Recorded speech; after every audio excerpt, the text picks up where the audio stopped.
Folks, more shocking develops in the Madlanga Commission assassination of witness D, Marius van der Merwe. Justice Minister Mameloko Kubaya has claimed that Marius van der Merwe, the slain Madlanga Commission whistleblower, declined a formal offer of witness protection by the Madlanga Commission.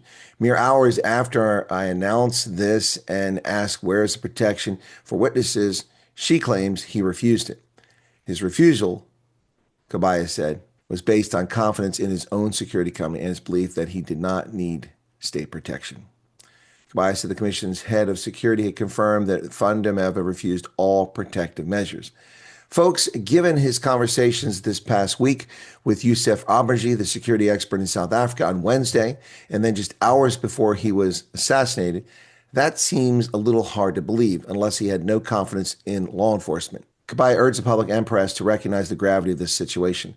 Public interest can never come above the right to life. We must review how testimony is handled to ensure no other witness is exposed. Well, now you're going to do that? Now you're going to review that? She says we will redouble our efforts to protect witnesses before the Madlanga Commission and the Commission itself, calling for a thorough investigation to bring the killers to justice.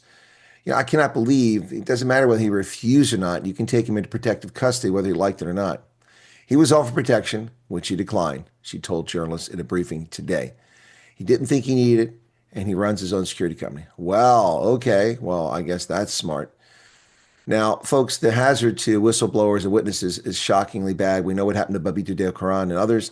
Whistleblower Patricia Morgan Mashale recounted her experience in the police for IOL's Simon Majidabodu. I was employed as administration clerk since 2008. I've been exposing corruption, not small or minor corruption, but corruption that implicates senior management. As a result, there was retaliation against me. Morgan Mashale said she was eventually dismissed and that threats continued even after leaving the service.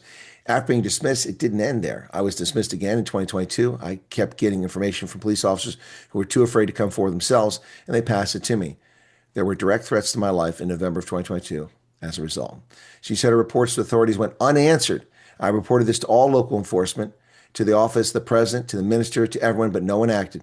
November 2022 was the first direct threat on my life. Yes, I'm a whistleblower. I've been in hiding since February of 2022 up until now. Morgan Mashile said, adding that her life remains in danger. And hers is the common experience for whistleblowers and witnesses.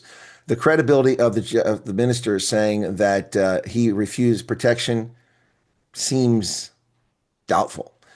And I question the veracity of that because it seems implausible. This week, he was aware that there was a threat in his life, and he still didn't contact authorities for protection. Unless he thought the authorities are the one trying to kill him, why do we refuse? It seems improbable. But I suppose it's possible. But the threat to whistleblowers and witnesses is intense in South Africa and only going to get worse as these people cover up their tracks and eliminate threats to them at getting convicted. What say you, South Africa? Mzansi? Cheers.